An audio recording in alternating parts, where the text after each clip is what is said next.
Welcome back to the Jonathan Keyser podcast, where we highlight local business leaders here in Arizona that are doing good work in the community. And I'm very honored to have my good friend and CEO and founder of Equality Health, Hugh Lytle, here with me today. Thanks for joining us. Yeah, my pleasure.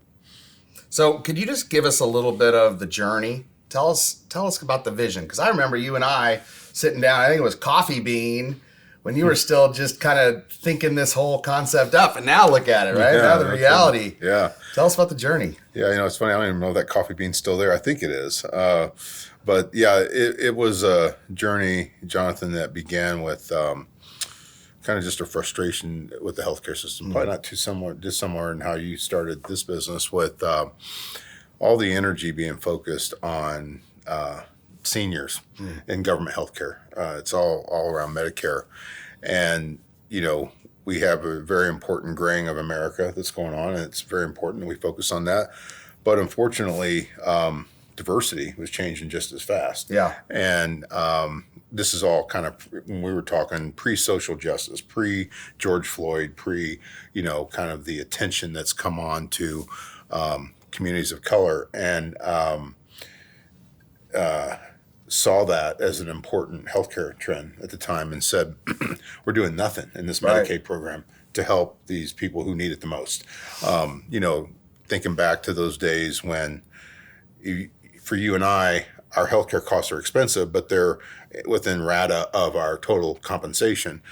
The per capita cost of a low-income person's growing healthcare cost on top of multi-generational households becomes untenable. It can be 50% of their entire income going out the door for just, healthcare costs, just to maintain a decent lifestyle. So, realized that a lot needed to be changed there. And I got fortunate that there was a new payment construct starting in America on how we pay for care called value-based care. And really, at the essence, what that is, that's an outcomes-based payment. So instead of paying you for a unit of service like I do when I go to the doctor and I have 9 minutes with the doctor and I got to go, they bill for that time. Instead of doing that, they say, okay, what's the problem? I've got uncontrolled diabetes. All right, we're going to fix the controlled diabetes, and we're going to pay for that entire episode. We're going to pay that up front. And if you can manage to do that in a more efficient way, you can split what you keep with the physicians and the people who helped you, and make healthcare much more affordable for the patient. So of the $4.3 trillion spent in healthcare today, a third is already being spent on value-based care, on outcomes-based payment, which is definitely showing tremendous results. And so we're one of the pioneers in using that payment mechanism that allows us to now engage a patient who is generally low-income Medicaid, apply a care model that we offer that, because their Medicaid focuses on what we call whole person care, or their medical care, which you and I go to primary care physician, but also if you're low income, you're dealing with things like behavioral health challenges. You're dealing with substance abuse potentially. You're dealing with any type of food banks, other transportation issues. So what we do is we organize that care journey, and then we help them overcome the barriers that exist to solving those problems, and that creates an outcome. That creates a lower cost event. And then we work with our health plan partners to put that in motion, originally across a handful of people here in Phoenix, and now we're in 5 states: Arizona, Texas, Tennessee, Louisiana, Virginia, and now next year launching Michigan and North Carolina. It's amazing. And doing this model, on a national basis. Now we have about 1 million lives under management. Wow. We just started with a That's handful amazing. in Arizona. We've got, we're doing this all in a way that lowers healthcare costs, creates greater access for the patient, and most importantly, improves the quality of care for low-income people. So what was it that helped you see this vision? Like, if it was this cutting-edge program, you identified the need. I mean, what enabled you to be, kind of an early adopter, a first mover in this space? It sounds corny, but it was just passion for the community, passion for the issue. Like, I just think, I have this belief that, like, the quality of your healthcare just should not be dictated by how much money you make. I agree with that. But it is. In this country, we have a 2-tier healthcare system. Healthcare is a human right. we should be able to take care of each other. And we let politics, we let a lot of silly things get in the way of that in terms of how things are reimbursed. So that's what it started, was really just dumb belief, and there's got to be a better way. But I'm a population health specialist. That's what I've done my whole career. So I knew I could start applying a model, and I figured I got lucky in that the financial model was changing, and there was one that could kind of tie up with it.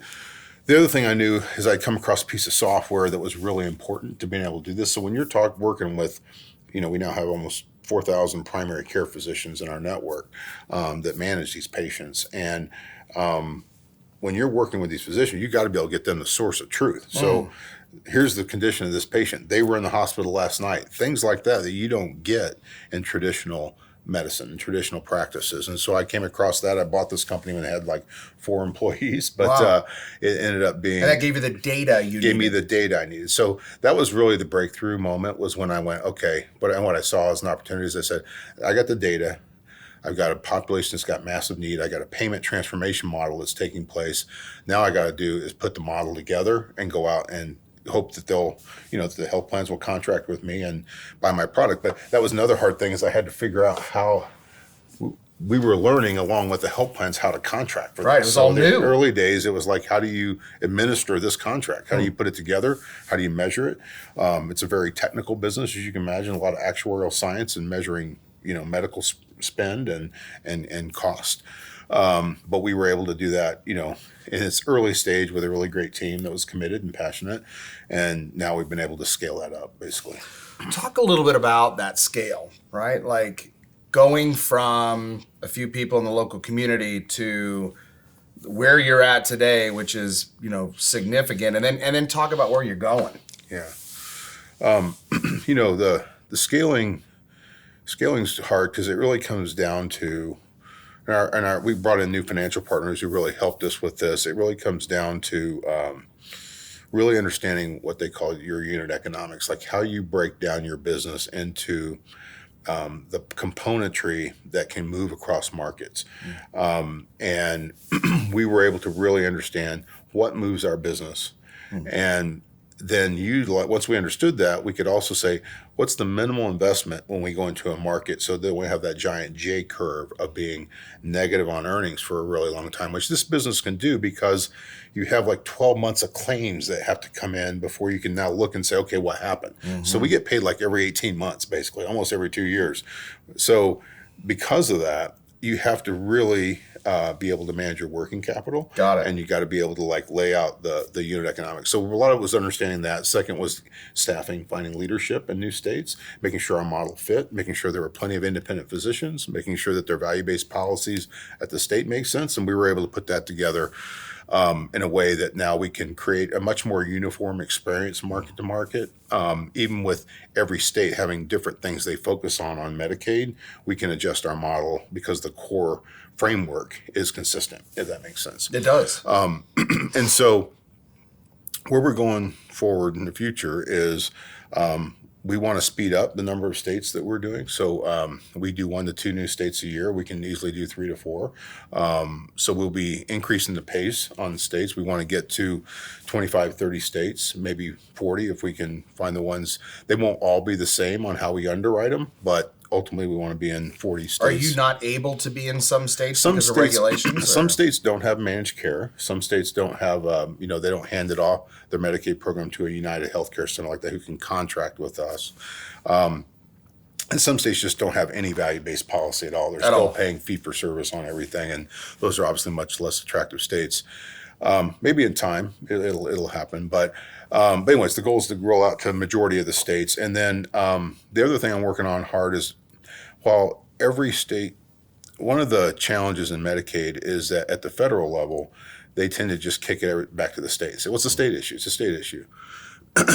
But that's not the right answer for a program that is the largest government program we have, bigger than Medicare, any other program we have. 90 million people on the program, a third of the country almost. You have 50% of all babies born in this country to this Medicaid program, and yet you have very little federal attention to it at an innovation level. So what we're trying to do is I was trying to spend my time working with the federal government to say, this is a really important program. It's a safety net program for our country. You may not believe in universal coverage. I understand that, but you should. And if you don't, here's at least an alternative that you can do to shore up some of the uninsured in this country. It's a very safe and easy to implement program. And so trying to push a lot in DC for consistency on how they contract, consistency in how they reward providers for participating in this program. And, so that's the other big one. And then obviously the other thing is we will be likely, as we grow now, we've been almost 100% organic. We'll probably be more acquisitive in our future. And the simple way I would tell you that is that today, if you take the premium dollar that comes in for a Medicaid patient, we participate in, say, roughly 50% of that.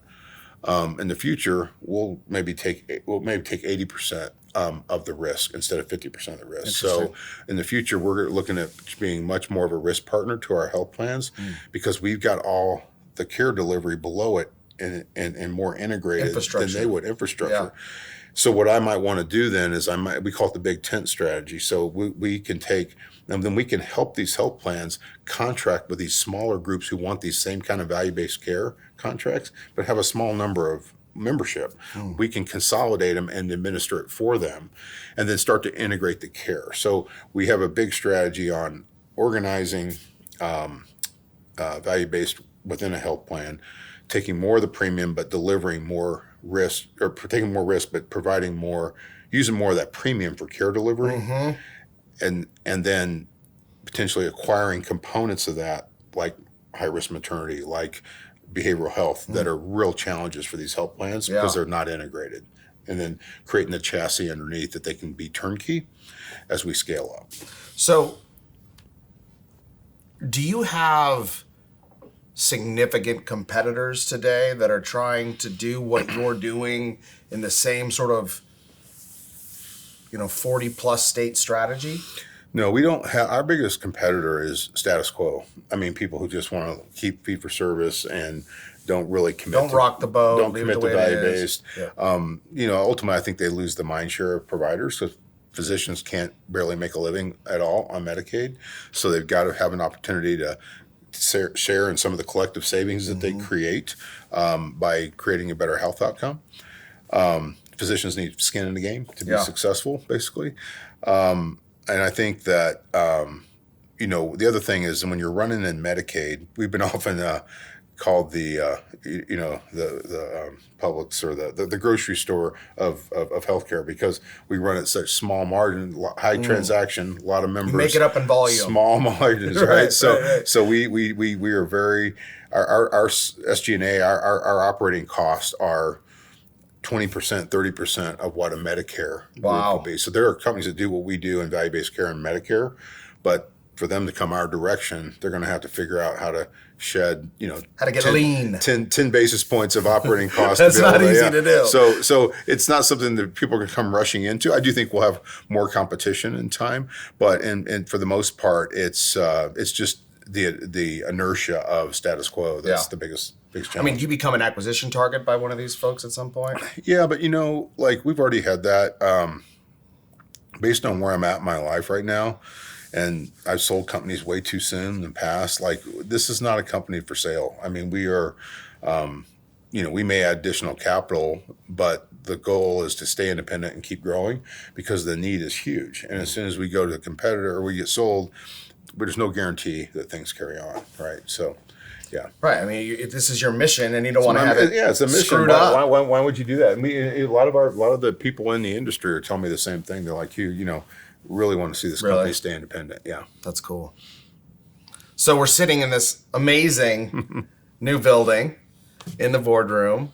Talk a little bit about your real estate journey and how, how much effort you put in trying to figure out what you wanted to do, and then how we got to this amazing place. Well, it's funny. We were just talking about that before you got here. I got known in town, I think, as a professional shopper. Lots of kicked a lot of tires. And I would tell you, it's been a journey in the sense that we started in the downtown warehouse district, and we had the old Cooperstown. Remember that? That was one of our buildings, and we had a cool building. Yeah, cool building. We had another building that was, and they were great when we started because they were kind of edgy and entrepreneurial and a lot of fun, and being urban presence was really important to us. And but we just outgrew them, and when you start. The growing pains were really difficult, and the parking. There was just a lot of challenges. We were running into security, and so as we started getting pressure on that, I started seeing really early, like we're going to probably outgrow these things. We're going to need to start thinking about what's next. And I could just never see a Medicaid business like ours in a marble lobby, like high rise. So. So it was a challenging time to try to figure out what do we need, how do we do it, and we had some false starts with some other groups that just well intended, but some of the reasons I think Keyser is so successful is the true focus on the independent part of independent broker. Like we were kind of being put into buildings that there was some kind of relationship. Those were the priority ones we had to go to first. And I don't have a lot of time trying to build this business, and I was spending a lot of time going into buildings that made no sense to why we'd even consider moving. Because it was in the best interest of the broker showing you. Yes. Right. Versus your best versus interest. My best interest. And I didn't know that at the time. I just thought, wow, why are we here? And, here's a list. And, I look at a list, I see a building. I don't know what it means until I get out there. And it just wasn't done right. And so I'm going, wait a minute. We got this leading company in this country that is like doing this amazing mission that's getting huge visibility all over the country. We need a headquarters that represents that. I'm going to be hiring people that need to come and feel like, hey, this is a substantial company I'm going to work for, not one that's, looks like an edgy, like, do I need to see your financial statements before I start? Right. You're no longer a startup. Yeah, exactly. So what do we do? And so, that's when you and I start talking. And I'm like, we need someone to understand our business, understand what we're trying to get done strategically. And we need someone to help us like engage with our employee population about how do we think about this collectively. I mean, we're a very tight group. We call ourselves healthcare rebels, where we do things very unique and very different and very aggressive. So like we all want to be in on the solution. And I remember, we sat down and we talked about it, you and I did, and you said like, put me in. Let me show you what I can do. I know you've been burned on some of these things here in the past, but promise you we'll do the work. And from there, it was really pretty amazing what you guys did in terms of stepping in with first a complete strategy review. And when I say strategy review, Jonathan, what sticks out the most to me is it wasn't all right, let's just get that done so I can get on to showing you some buildings. It was like literally like trying to understand exactly what does our business mean? What does it mean to the community? What does it mean to people coming to our facility? We went through a lot on perceptions and what my goals were. I told you about some of the goals I had in the building. And, from there, that journey became much more focused around that. And then I'll say, we can talk a little bit more about like how we did all the assessments and all the other kind of things, but I can just tell you strategically, us connecting strategically on where this business is, where it's going, and what the headquarters needed to represent to me and to my executive team was, job one. You guys killed it there. Thank you. Yeah, I remember a lot of those discussions, right? And they weren't always easy, right? Because you had a lot of different factors to consider. Some of them seemed inherently challenging, right? Like when you're trying to be very mindful of cost, yet you needed to have something that displayed success and that you're a real company. Talk to us about how you felt about this building. I remember texting you and saying, "Man, there's you got to see this one." Mm-hmm. Yeah. Well, you remember we were looking. There was another one that was a pretty good building, but really struggling with the location. It was like it just just could not see us there. A lot of industrial type traffic and stuff. And it was one of those things where, it was just kismet. We knew, like, as soon as you told me it was on the, it was on the Salt River Peanut Reservation, I was like, okay, that one of the big requirements we have was that there has to be some cultural high ground here. Yes. There has to be a connection. There's plenty of office buildings that are out there. Like, we need it to tie to the kind of communities that we serve, right? So being on the reservation was a huge benefit to us in terms of how we thought about it.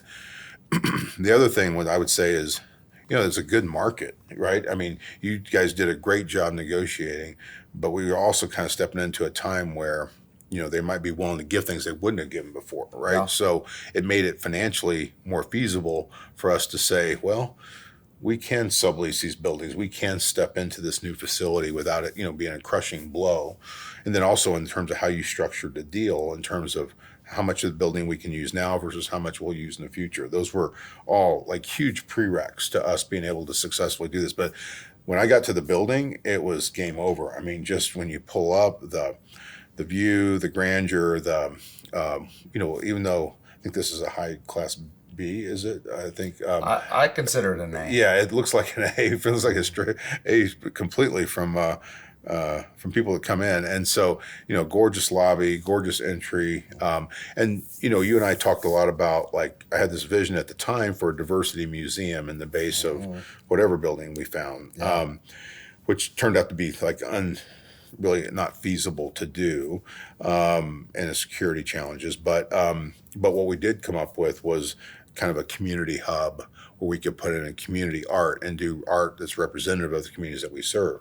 So downstairs in our lobby, one of the coolest things we've got about this building is we have people, people of color that have, sell their art in this area, but it also provides we let community organizations use our boardroom. There's that beautiful granite boardroom down there that we let them use that. Then they can mingle. And we've had a number of events already just in that art area where it's just, and have the artists in and have them talk about it. It's really, really cool. So, just that alone on the aesthetics was really powerful. But then, a lot of character in the building, a lot of unique breakout spaces we were looking for, hoteling spaces. You guys had some really great ideas on how to reconfigure a hot kitchen that we didn't need to make it the space more amenable to employee lunches and kind of group get-togethers down there.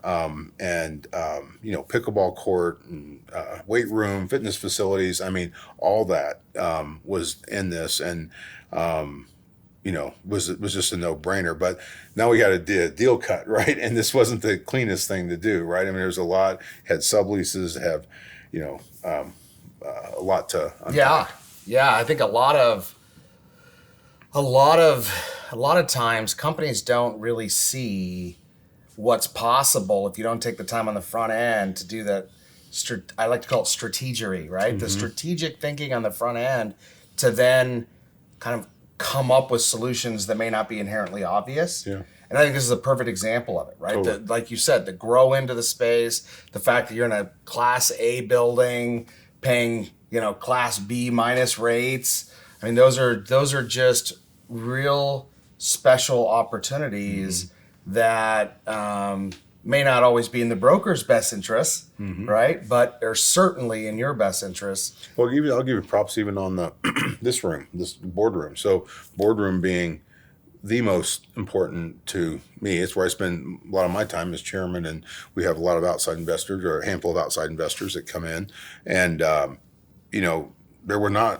we had one oversized one downstairs that didn't make sense. We wanted to reconfigure for the community boardroom, but we wanted one that was accessible to my office, accessible to the restrooms, accessible to the elevators. And you guys helped brainstorm this area we reconfigured completely, and it turned out even down to the table. Yeah, it's just really a awesome. Fantastic setup. Couldn't be happier. It was going to be hard to beat your last one. Remember your old circle table? That thing was awesome too. That was cool. And it fit with your logo and all of that. But this really did turn out awesome. So, obviously I'm in a commercial real estate is a very competitive industry, right? And I'm sure your phone still rings off the hook with everybody calling, with every pitch. I would love for just if you're willing to share a little bit more about, kind of what the experience was like working with us versus maybe more of the traditional firm. Like, what was that? What was that experientially like for you? Yeah, it was it's the way it's supposed to work. I mean, I guess would be the easiest way to say it. You'd think this would be easy and then be consistent, but you're a rare, diamond in this that just it's hard to find. So not just the strategy, which was critical, right? How did we end up in a cultural place? You listen to our cultural needs and how important this was to us. It really came down to, the team that you assembled that were part, obviously you're great and we know that, but like the team that was you brought to work with us, from project leads and project management through the interior design firm that, really lined up with the vision we had for the place. Your talent and assessment team that helped us get the employee surveys and identify what was most important to them. Working with our HR group. I mean, again, something that these sometimes are bulleted on your competitors' things, but it doesn't happen. Okay, Right. It tends to be sometimes just okay, we hear kind of what you're looking for. You're looking for this much square foot. How many plates. A few qualifying questions, and then here's a list. Let's go. And then a lot of pressure to get to a lease. Always Like, come on. Well, there's always a scenario, right? There's always, it's got, Peloton's looking at this space, whatever. You're like, okay, like we have to all of a sudden now do a knee jerk, emotional purchase of office space that we're going to spend the next 10 years. And it's not going to happen. So, Right. So just, you guys were patient. I would say that was probably the most unusual attribute for this line of work, from my experience, from where I sit in it, not being that close to it. Very patient with us, making sure that we front-ended this thing with our needs first and what we were looking for. And then honestly, John, I don't know what you think, but like it made the buying, we didn't look at like 30 buildings. We looked at like a handful.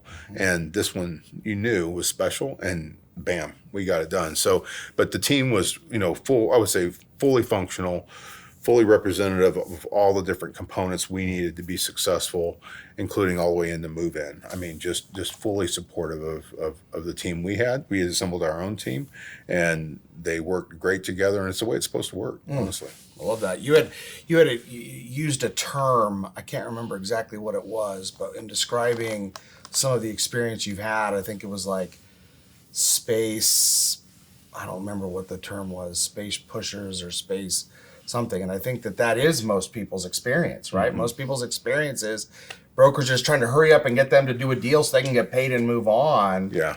And really, from my perspective, what you needed was someone to care about your organization and try to help you find both short and longer term solutions. Well, and I would tell you this, John, I would expect that out of any broker firm. Okay, I expect that. I wouldn't expect it out of a tenant broker. But even your competitors to yours that are tenant brokers or space have alignments and entanglements, and aren't always aren't always as not non-biased as maybe they could be or should be. So that was maybe one of the hardest things. Is I kept wondering why I find myself in situations, and then started looking and thinking, well, maybe it's me. Maybe we're not explaining this or doing this right. There was just no voice to listen to it because it seemed highly transactional and not like something I'm going to invest my time in. I thought, well, maybe we're just wrong. Maybe we got to do this ourselves until you and I sit down. So, yeah, but definitely a huge. And this is why I sing Keyser song and wherever I go, is that there's just such a huge, and this isn't my first company. So I've had this in other companies as well. And, usually I'm working with my CFO in that case, and it's just the same dynamic. It's just find some space, lease it out. But, an office is your home. It is a is an emotional place. It's a place that we go during our days when we're not with our families, and we want to break down some of that, coldness that exists in that world. And it takes, I think we're not the norm. I don't think we're the exception in that anymore. I think people really want a place they can identify with and be proud of. And, just I can't say enough about the comprehensive approach you guys took and the team and everything to get us where we are today. Well, I appreciate the kind words. We're often probably very similar to you. We're often in a very thankless industry, right?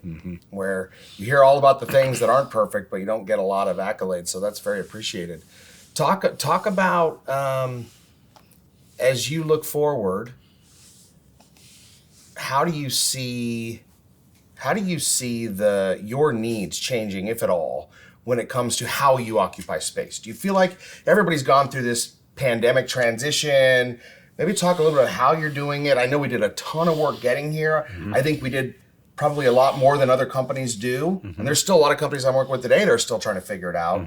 Like talk a little bit about that piece of it. Well, yeah, I think a lot of this comes down to the leadership, and I'm old school, so I believe people need to be at work. Like, I'm not big on the hybrid thing. I understand it. I mean, there's always been positions in any organization that are field based, and that's a good third of any business, anyways, if not half. So, but when you get into building a growth business, okay, if you're at a widget manufacturer and you guys are growing 10% a year or less, and okay, great, I get it. But if you're in a high growth 30, 40, 50, 60% CAGR business, you got to be there. You got to be part of the blood that's flowing in those veins of the hallways. You can't be dialing in and waving from a Zoom call. So, that being said, we are tolerant. We are understanding of the impact that COVID had on people. We are understanding of a changing paradigm in the workforce, on and on and on. But as I often say, and my chief of staff, Charlotte, there laughs because she has to hear this too many times, but I will take a B player who's willing to work their butt off and come to the office any day over an A player that's a prima donna and can't seem to make it in. And that is, I think, the recipe for success. And so we want to give them a killer environment. They need to come to a place that kicks ass when they're here. And then we've had tremendous results. There's tremendous feedback on the building itself. But we're still like anybody. We're still having to now get to the, all right, how many of your employees didn't make it in a day? We're starting to check badges. We're starting to make sure that we're getting the activity.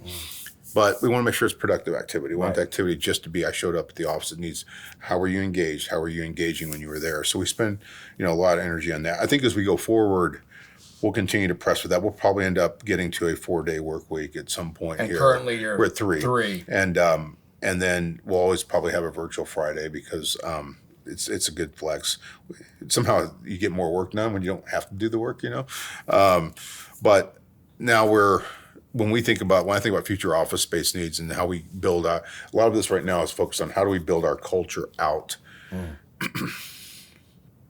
in non-traditional ways. So don't know if it's right or not, but we're trying to figure out ways to create executive pods that go to different markets and work out of that office for a week or two, trying to start to rotate so that we can keep people. Sometimes are slave to the corporate office. You know what I mean? It's like back in Phoenix, this is how they do what they think.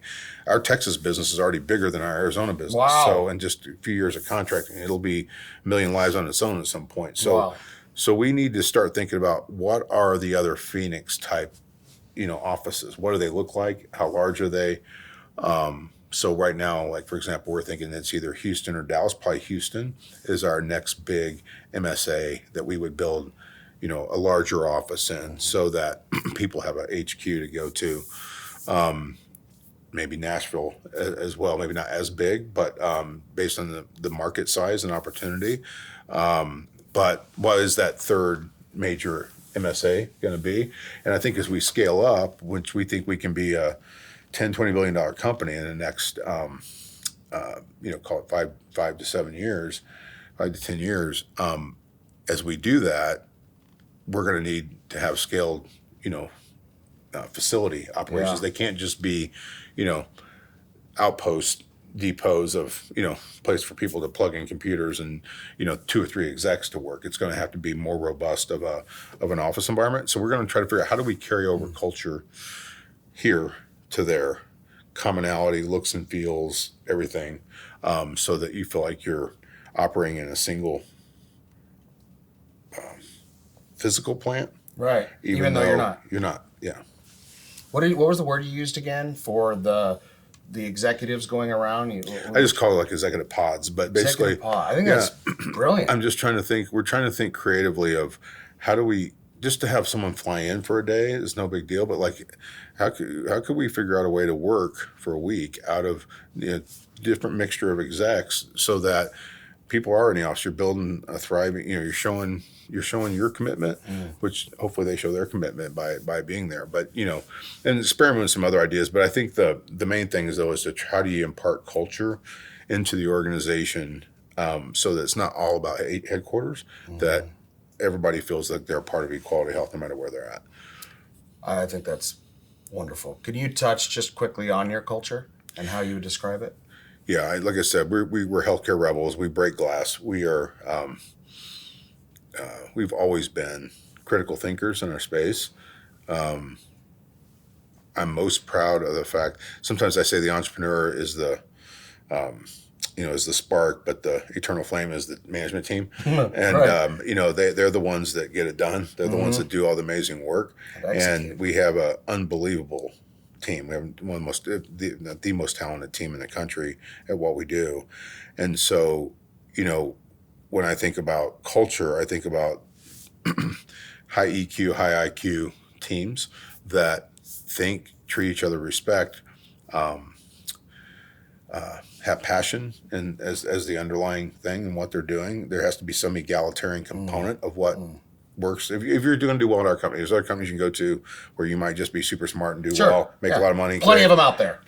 But if you don't have that kind of currency, that current level that runs inside of you that says, I'm here to do good, you're going to not fit in as well, because we do some things sometimes that just don't make sense because we care about our clients and our patients and our doctors. So I think that's part of it. I think we also have a business that is highly fragmented because the Medicaid system is fragmented. So you've got all these different pockets of skill sets. So I think we've been able to figure out how to harness all that into what we call mission moments, but kind of ways where we can tell a story about how our entire model helped really improve someone's life at the highest level. And sometimes they even speak how it improved their life at our company town halls.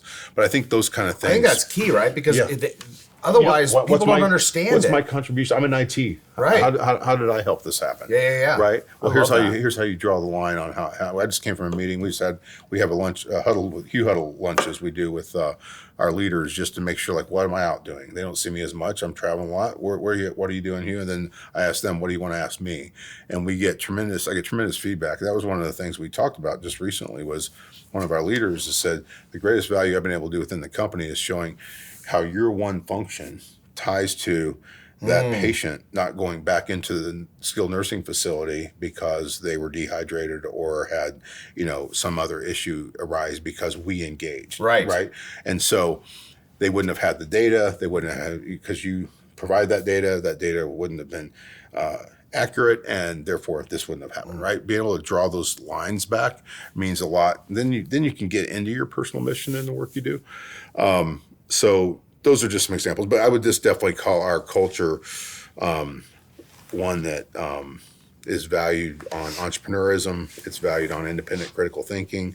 It's valued on creativity and innovation, and to a lesser degree on corporate stuff. Right.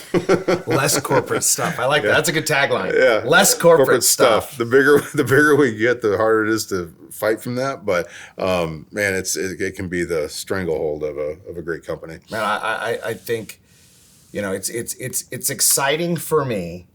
I just flew back from Chicago, where I was at for a conference this weekend, and I'm pulling into going down the airport to the SkyTrain, and there's a really cool equality health sign, right? And I think your messaging is so dialed in right? Like it really does convey the heart of the founder. Yeah. Right? It's something that we've tried to do a lot at Keyser is convey the passion, the mission. So Why don't you tell me about, I'll turn the table on you. Tell me about your culture. You built an amazing culture. That's why you guys are so differentiated. Tell me. I mean, our culture is, we're in an industry, as you know, that is very cutthroat. Dog eat dog. It's all about the next deal. Doesn't kind of matter how you get to the top. You want to have your picture as the top guy. And it is usually guys. And so we've really created this culture of care, of selfless service, of really trying to help ensure that we're delivering on the brand promise that you just described in very good terms, and I'm grateful for that. So, and don't you think? I mean, wouldn't you say that the what I said about patience, that is a great indicator of your different approach, right? Because the patience was one thing I can tell you after I've tried a couple different firms before I came in with you guys, that did not exist. It was, let's just go, let's go, let's go. It was not like, let's take the time to understand what the real needs are. And then when it was done, it was an easy exercise, you know? I appreciate that, and I agree. I think from my perspective, as I think about it, what we do as a culture is something that we all inherently, as humans, know how to do at some level, right? It's take care of people. And what does take care of people mean? That means you put their interests ahead of your own. I think that's the fundamental flaw with not only commercial real estate brokerage, but business in general, right? Is people are putting their own personal interests ahead of the people they're supposed to be serving. And I believe fundamentally that if you love and serve other people, it comes back. And I think of it in a very practical sense, right? Like if my focus is on helping you get what you want in a deal that's structured the way you want it, so that you and I are able to have this experience where we're talking about it and it's been a very positive outcome, that's good in the long run for me, right? Because that means you trust me. That means you're going to work with me in the future, right? But so to me, it seems so inherently simple, Hugh. It's like take ridiculously good care of people, love on them.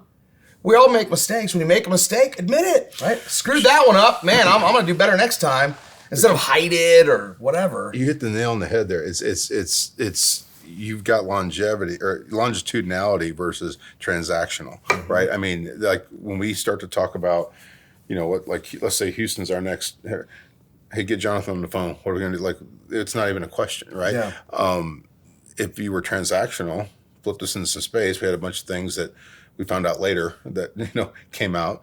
Then we're going to go, yeah, that wasn't a great experience. What are we going to do? Like we're starting over again, right? And some firms are willing to take that, I think. But it's not the long game. Short-term thinking. Yeah. It is short-term thinking. Yeah, I think that's really good.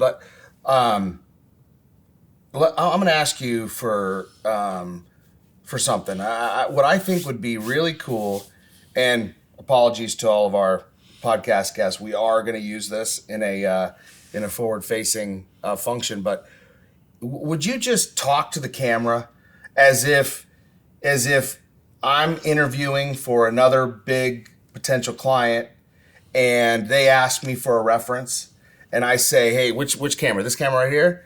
Would you just look into that camera and give them like a 30-second, 60-second on your, kind of boiling all the stuff we've said down to what your words would be to that CEO, CFO, head of real estate, whoever that may be?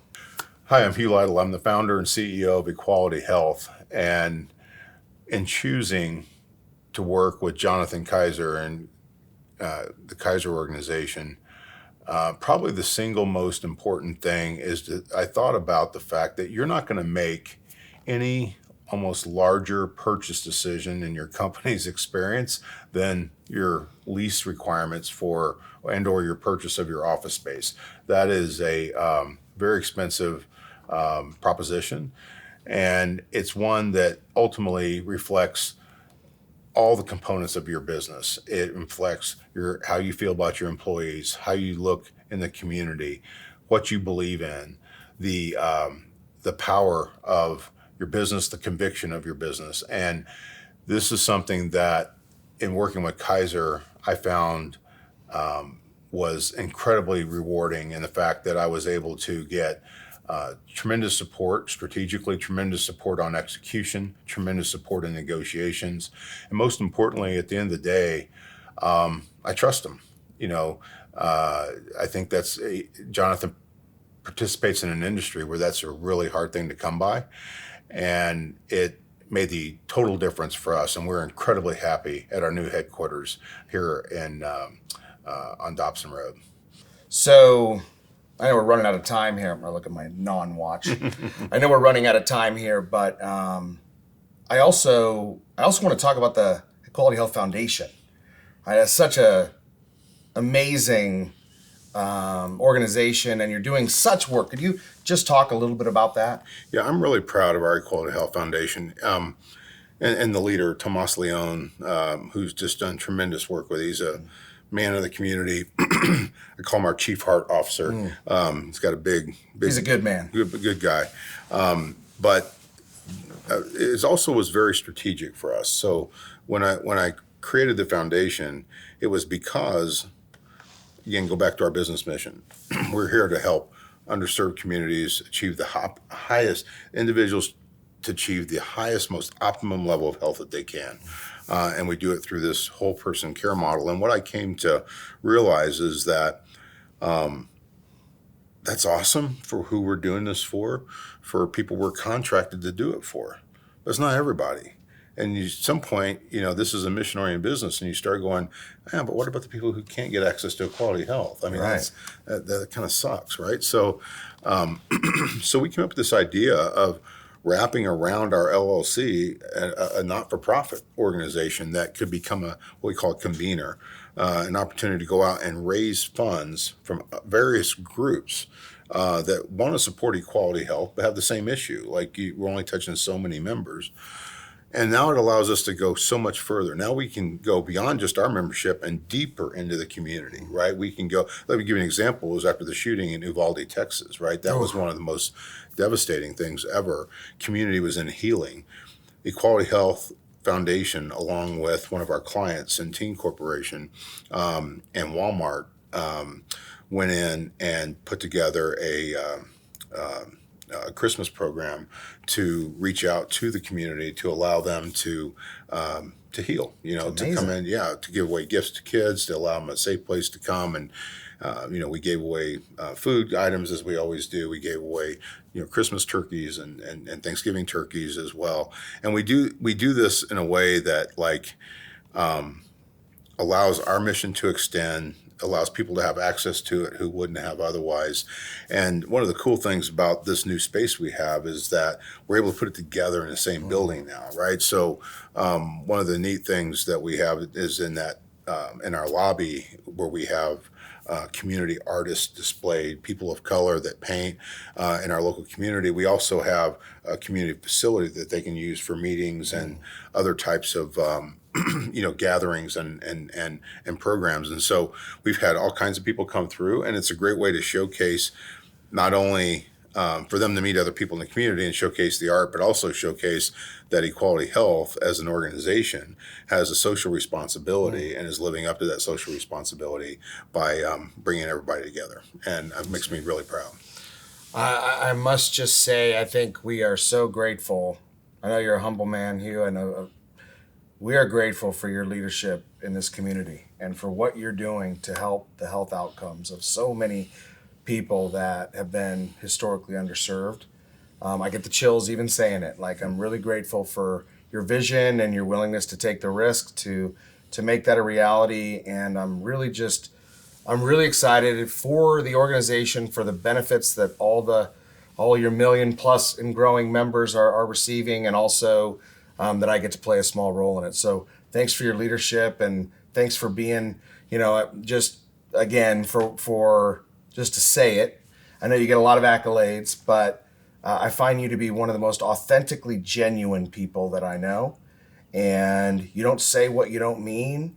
And you're also very gracious with people, even when they don't necessarily do what you need them to do. I watched you throughout the process when different folks didn't necessarily give their best in that second, and the way that you handle it is you're a class act, and I'm grateful to know you as a friend and as a business associate, and I also look forward to seeing how the impact of your leadership in this community trickles out and affects others, right? Because you're kind of become this beacon of what a leader can be that I know a lot of younger people are aspiring to become. Well, thank you, Jonathan. I appreciate it. And back at you. Authenticity is, to me, one of the leading characteristics in leadership. No one follows someone they don't believe in or trust. And you do a great job with it as well at Keyser. So honored to be your friend, and thank you so much for the amazing work you did in this project. It's my pleasure. It's my pleasure. Great.